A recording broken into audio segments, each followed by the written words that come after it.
I love this quote, so see what you say. It says, Stephen, he hears everything, he knows everything, he sees everything, and remembers everything. Is that true? Well, thanks, Mom. Thanks for the quote, Mom. Well, you know, I don't know.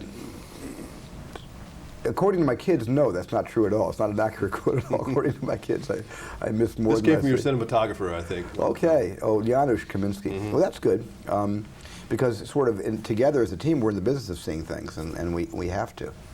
How have you changed in, say, 10 years of directing? Can you see a visible change in how you conduct yourself on a set and how you edit and how you do your films?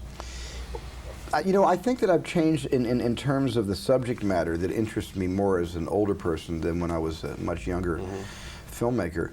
But in terms of how I approach a story and how I, you know, gather the best people I can possibly gather around me to help make the movie, I think that's remained pretty consistent.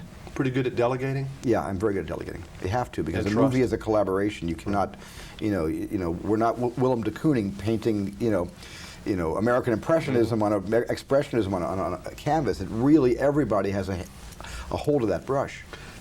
I know you did it on purpose to us as an audience in the first 30 minutes of this film, and I know you're hearing a lot about it, and I'm seeing the print people write a lot about that. You really did want to knock us on the head really hard in that first 30 minutes, didn't you? Well, not in a sadistic way. I simply wanted, you know, people to understand that these soldiers fought the war very close to the way we've attempted to represent it. That this wasn't a glorification of war. I wasn't trying to romanticize World War II, which has, as you know, been utterly romanticized over the years, starting with the John Wayne pictures, as a noble war. It was certainly a necessary war, but I certainly wanted to immediately debunk the mythology of that war in the first, you know, 24 minutes of the picture. So you've said, I think, before that John Wayne probably would not like this movie. Why? Well, I don't think John Wayne would like the movie because I don't think the movie, characterizes the war as something to aspire to become part of.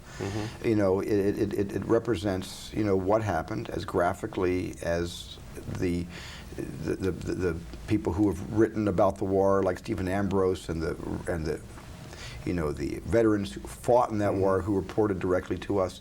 I mean, it's their story that I really wanted to tell. I wasn't really interested in telling a sanitized version of that war because they didn't fight a sanitized war. You know, some